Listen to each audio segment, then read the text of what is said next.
The wheels of the Boeing 777 touched the tarmac of Murtala Mohammed International Airport with a violent thud, but it was nothing compared to the pounding in Arthur's chest. After 7 years in Manchester, 7 years of double shifts in freezing warehouses, eating canned beans to save every penny, and wearing threadbare coats, he was finally home. He clutched his briefcase, containing the blueprints for the hospital he intended to build in his father's name. He could almost taste the jollof rice and feel the warmth of his brother Bennett's embrace. But as he stepped into the humid, chaotic air of Lagos, the atmosphere felt heavy. He expected the joyous screams of his family at the arrival's terminal. Instead, he saw two men in dark suits, their eyes scanning the crowd like predators. When his eyes met theirs, they didn't smile. They reached for their waistbands. Before Arthur could even wave to a familiar face, a cold hand gripped his shoulder. "Arthur Penhaligon," a gravelly voice whispered, "you're under investigation for the multi-billion naira fraudulent acquisition of the Greenfield estate. You might want to keep your hands where we can see them." Arthur's world tilted. He hadn't been in the country for nearly a decade. He owned nothing here but his childhood memories and a small plot of inherited land. Or so he thought. As the handcuffs clicked shut, cold and final, he realized the homecoming he had bled for was actually a trap he had unwittingly built for himself. Have you ever sacrificed everything for people you loved, only to realize you were just a tool in their grand design? If you found out your own blood used your name to commit a crime while you were away, would you protect them or choose justice? Let me know in the comments.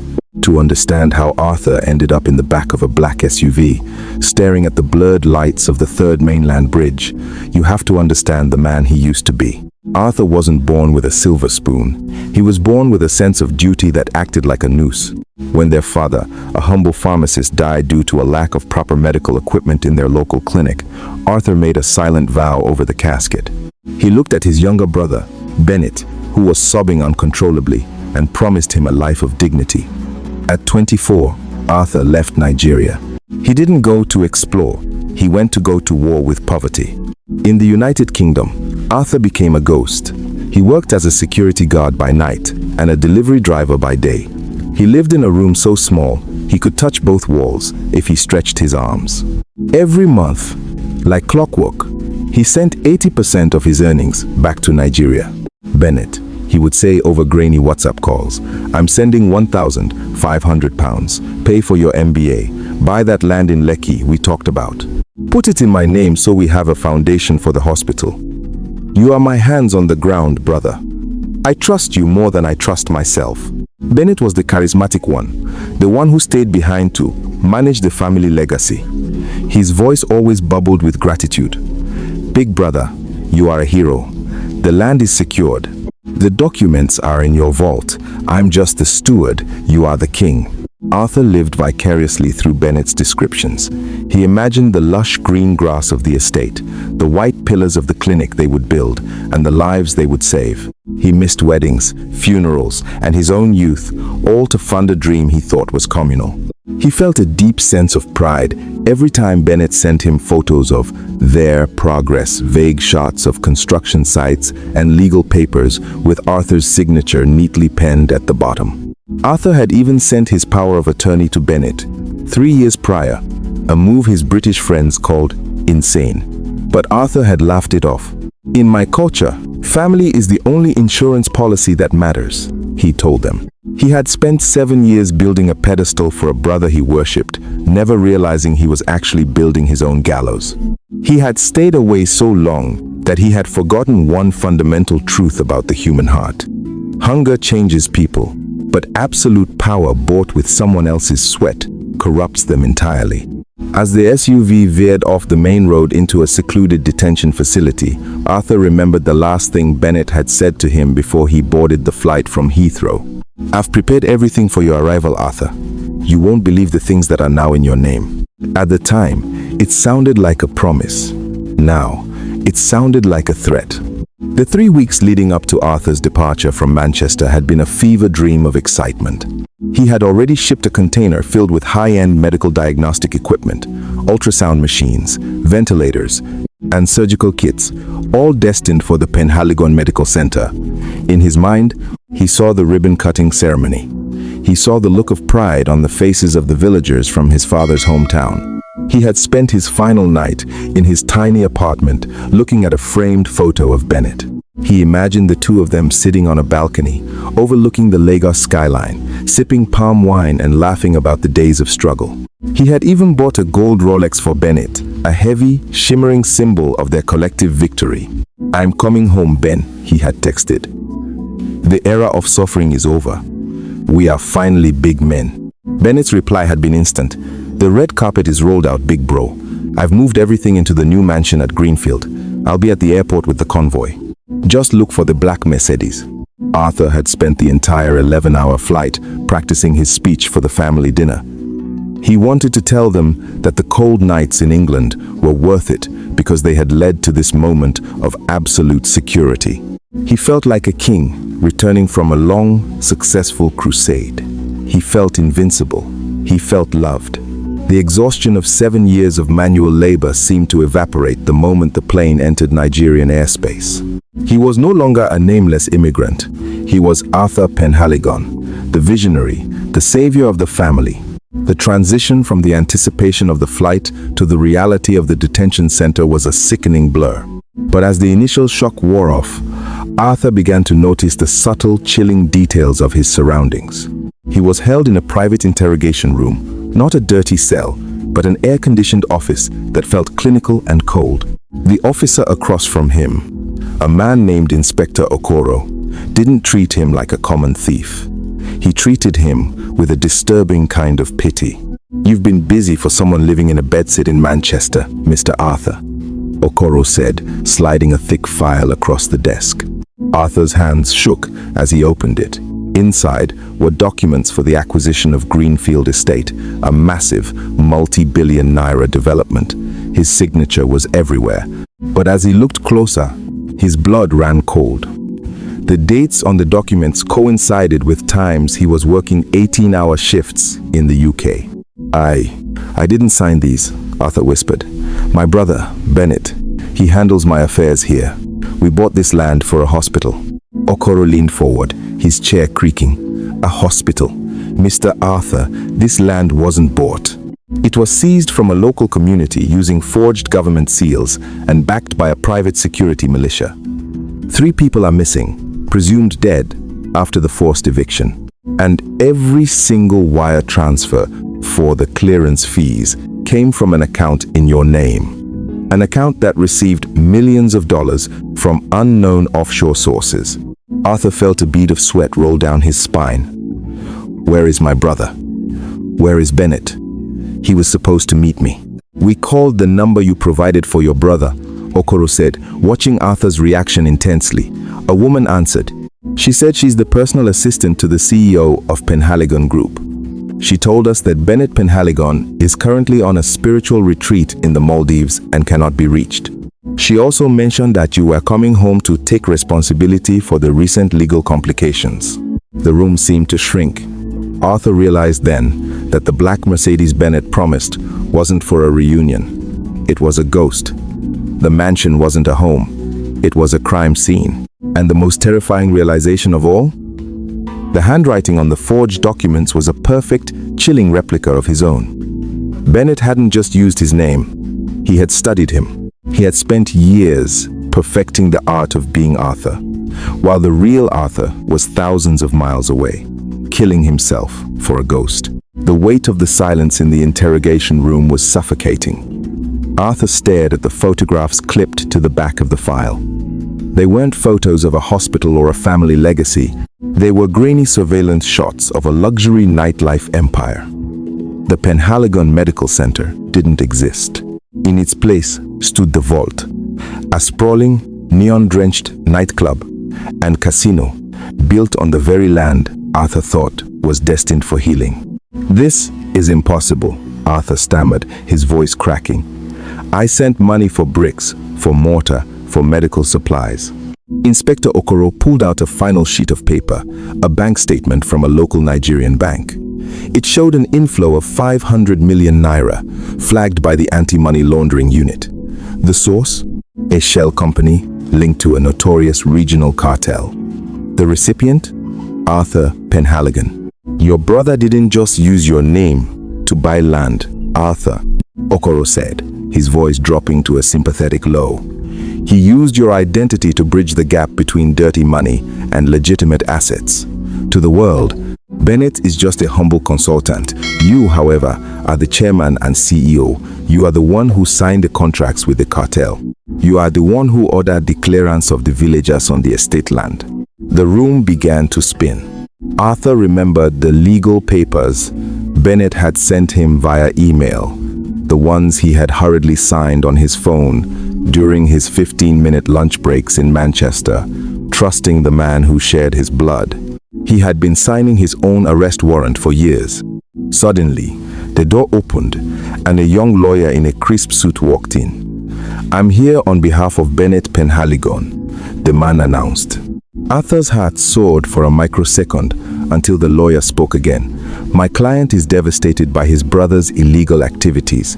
He has provided the authorities with all the correspondence where Arthur instructed him to carry out these unfortunate transactions. Bennett is acting as a state witness to clear the family name from the stain Arthur has put on it."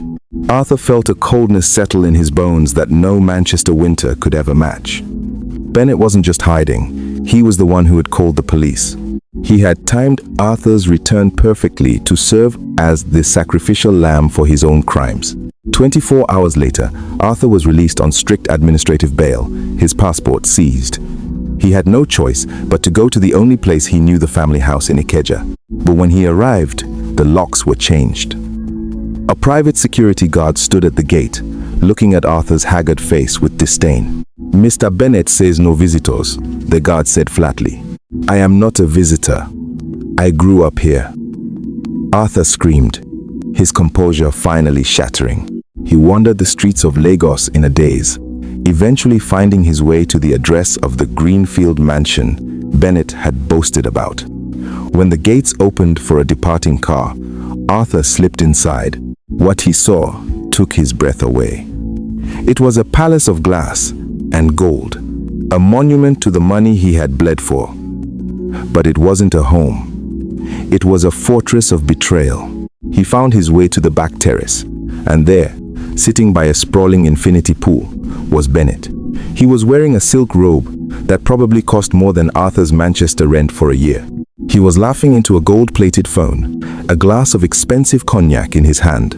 "Oh, Arthur," Bennett said, not even looking up as Arthur approached, his shadow falling across the pool. "You were always so predictable, so noble, so boring." Arthur looked around the terrace. He saw a crate of the medical equipment he had shipped from England. It hadn't even been unpacked. It was being used as a makeshift table for Bennett's drinks. The ventilators that were supposed to save lives in their father's name were covered in ash from Bennett's cigar. "Why?" Arthur whispered, his voice trembling with a mixture of rage and grief.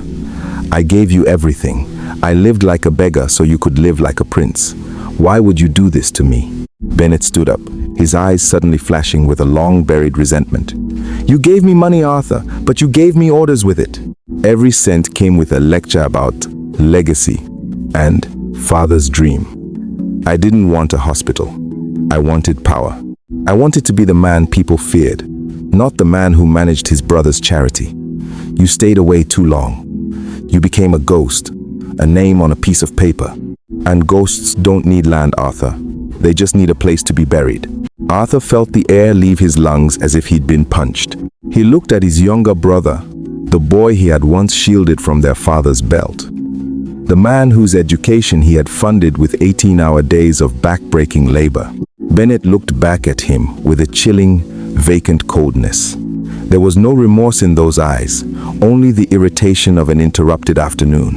"You forged my signature, Bennett," Arthur said, his voice low and vibrating with a dangerous edge. "You used my life savings to build a den for criminals.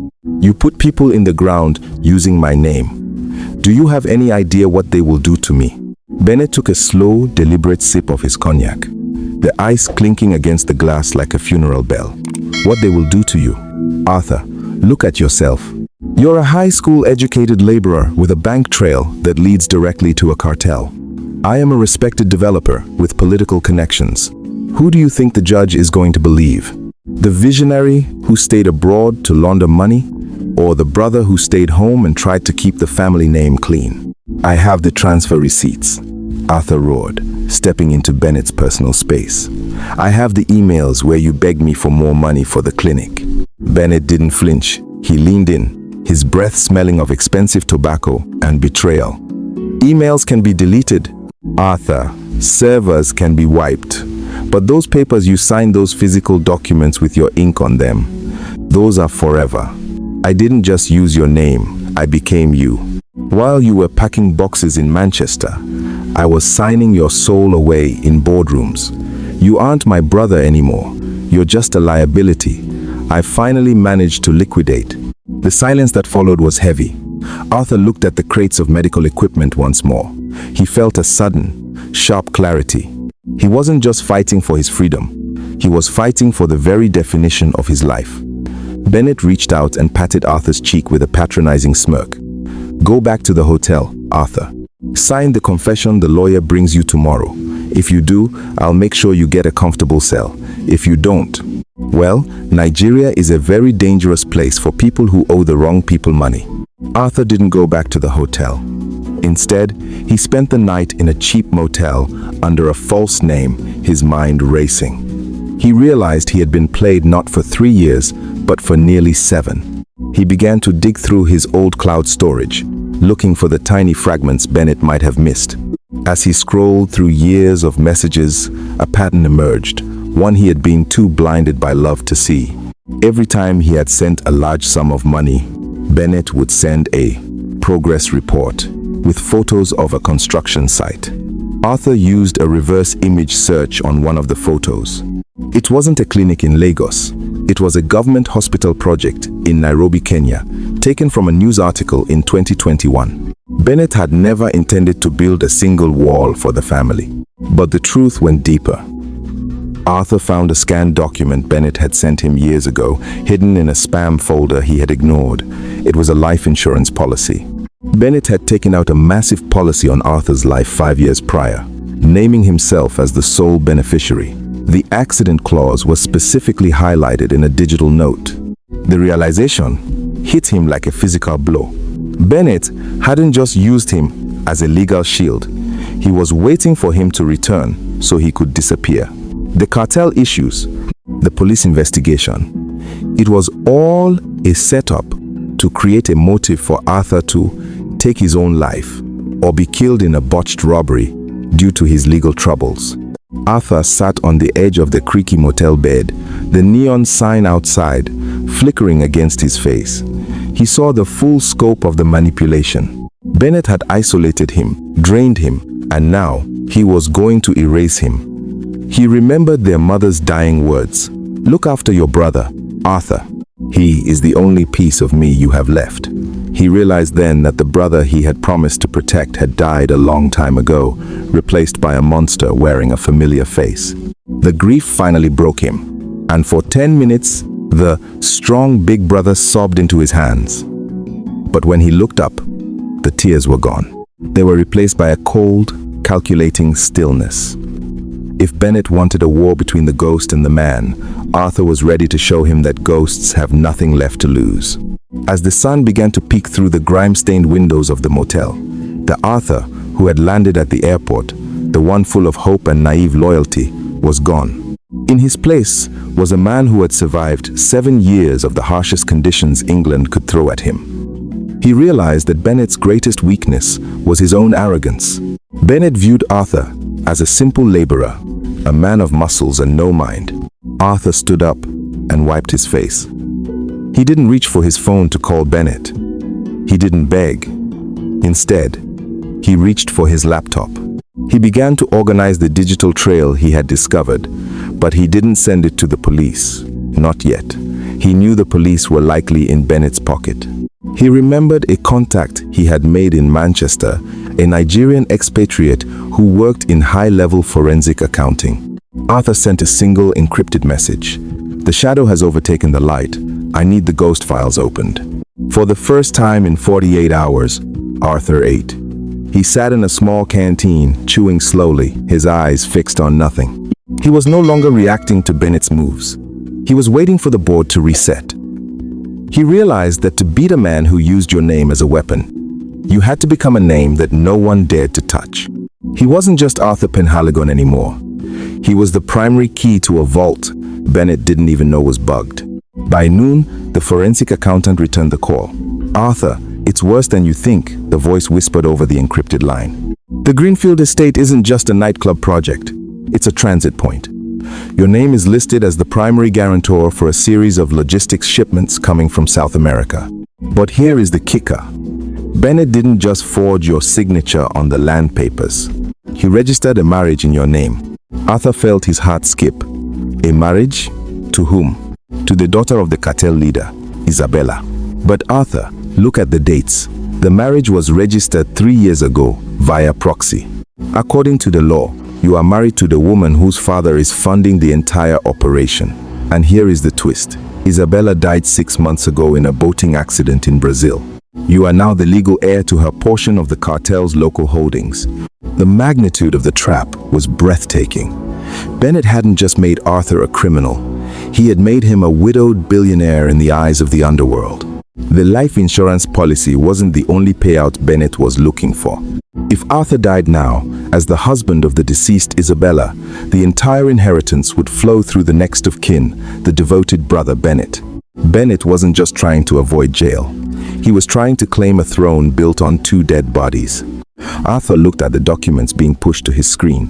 He saw the fake wedding photos, cleverly photoshopped images of him and a beautiful woman he had never met, standing in a garden he had never visited. Bennett had been playing a long game that spanned continents. But Bennett had made one fatal error. He assumed Isabella's father, the cartel head known as El Patron, believed the lie. Arthur's eyes narrowed. If he was the son-in-law of a dangerous man, it was time he acted like family. He realized that Bennett wasn't just hiding from the law, he was hiding from the very people he was stealing from. The transition from prey to predator was silent and cold. Arthur didn't storm the mansion, he didn't call the police. Instead, he spent the next 6 hours in a cyber cafe, utilizing the one thing Bennett underestimated, Arthur's meticulousness. For 7 years, Arthur had kept every single Western Union receipt, every digital breadcrumb of his meager existence in Manchester. While Bennett was living large on forged grandeur, Arthur had a paper trail of poverty that proved it was physically and financially impossible for him to be a cartel kingpin. He compiled a lifelog GPS data from his phone in the UK, work logs from the warehouse, and medical records from the NHS, and synchronized them against the dates of the crimes committed in Nigeria. Then, he made his move. He didn't go to Inspector Okoro. He went to the one person Bennett feared more than the law, the cartel's local representative, a man known only as the broker. Arthur walked into the dimly lit back room of a high-end cigar lounge in Victoria Island, his Manchester work boots clattering on the marble floor.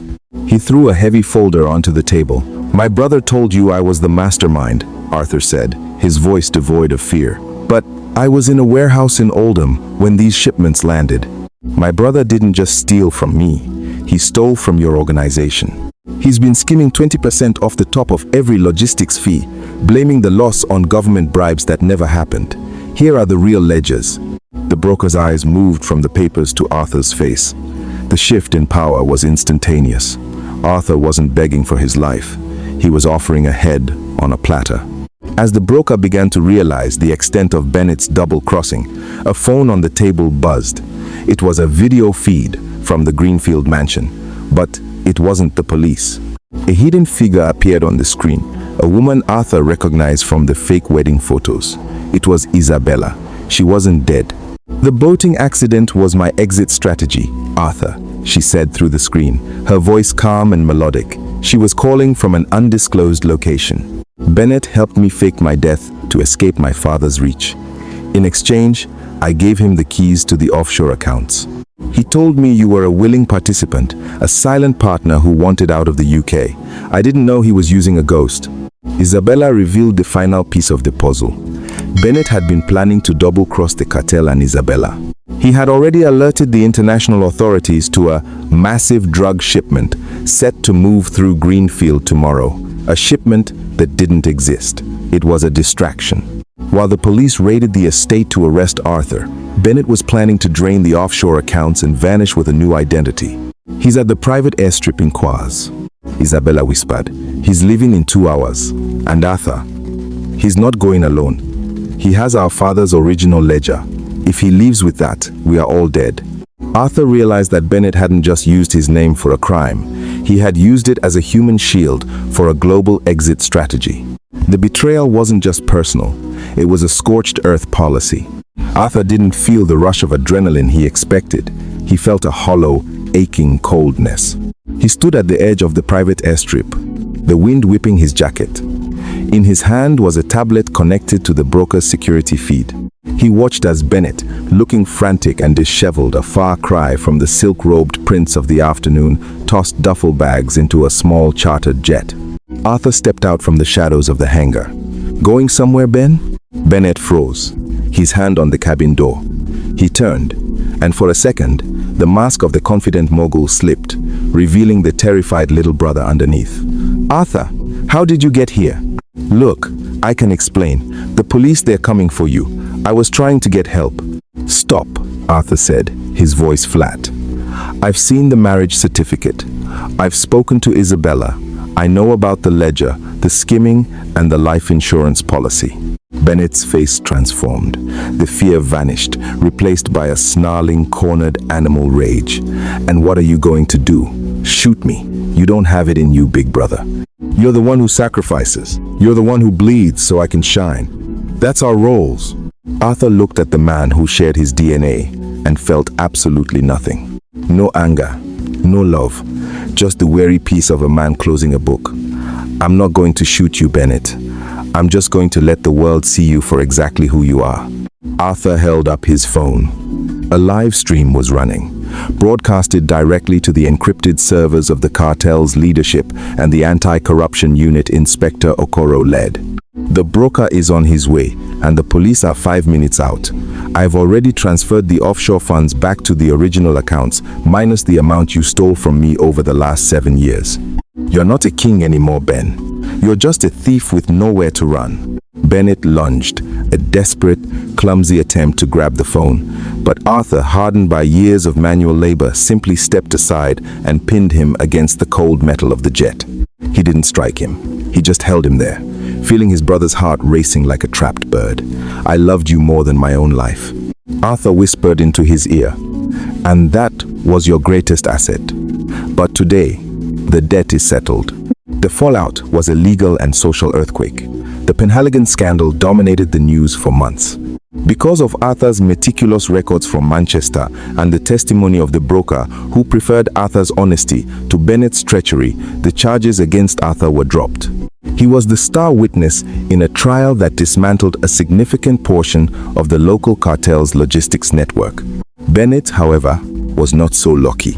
Between the state's charges for forgery and money laundering and the cartel's interest in his whereabouts, Bennett found himself in a high-security prison, awaiting a sentence that would likely span the rest of his natural life. Arthur stood in the middle of the now vacant Greenfield estate. The government had seized the land, but in a rare turn of justice, a portion of it was granted to a trust to build the very clinic Arthur had dreamed of. He wasn't the visionary CEO the world thought he was. He was just a man with a hammer and a blueprint. He sold the luxury cars, the gold-plated furniture, and the silk robes. He used the money to pay for the surgeries of the villagers who had been displaced by Bennett's greed. He moved out of the luxury hotels and back into a modest apartment. Sometimes he would sit by the Lagos Lagoon and think about the cold nights in Manchester. He realized that the home he had been yearning for wasn't a place or a person, but a state of integrity. He had lost a brother, but he had found himself. He began to sleep without the weight of the Penhaligon legacy crushing his chest. For the first time in 7 years, Arthur was breathing clean air, unburdened by the lies of a man he once called blood. The story of Arthur and Bennett is more than a tale of a homecoming gone wrong. It is a clinical study in the fragility of trust and the predatory nature of unchecked ambition. We often believe that blood is the ultimate sanctuary, a bond that can survive any distance or time. But as Arthur discovered, silence and distance don't just make the heart grow fonder, they can also make the heart grow cold. The deepest psychological insight here is the danger of vicarious living. Arthur tried to build a life through someone else, and in doing so, he gave Bennett the power to rewrite his identity. When you outsource your dreams to others without oversight, you aren't just giving them money, you are giving them the keys to your soul. True love does not demand blind faith, it requires accountability. Sacrifice is noble, but sacrifice without discernment is merely a slow-motion suicide. Arthur's journey teaches us that trust is a bridge that must be inspected regularly. Betrayal often wears the face of the person you take a bullet for. Your name is your most valuable currency. Never let someone else sign it. In the end, the power shift happened not because Arthur became a criminal, but because he stopped being a victim. He realized that being a good brother did not mean being a willing fool. The sun began to set over the Atlantic, casting a long amber glow over the construction site of the new Penhaligon Clinic. There were no neon signs, no gold-plated bars, and no sprawling mansions. Just the sound of hammers hitting nails and the rhythmic pulse of a community rebuilding itself. Arthur stood on the skeletal frame of what would soon be the maternity ward. He pulled an old, battered Manchester warehouse ID card from his pocket, the symbol of his years of invisible labor. With a flick of his wrist, he tossed it into the wet concrete of the foundation. It was buried now, a part of the past that had finally served a purpose. He took a deep breath, the salt air filling his lungs. He looked at his hands. They were scarred and calloused, but they were clean. He wasn't a ghost anymore. He wasn't a name on a forged document. He was a man standing on his own ground, finally home, finally free. The screen fades to black as the sound of the ocean swallows the noise of the city. This story is storytelling by Divine Tales. If you enjoyed this video, please subscribe, like, share, and leave a comment for more powerful stories.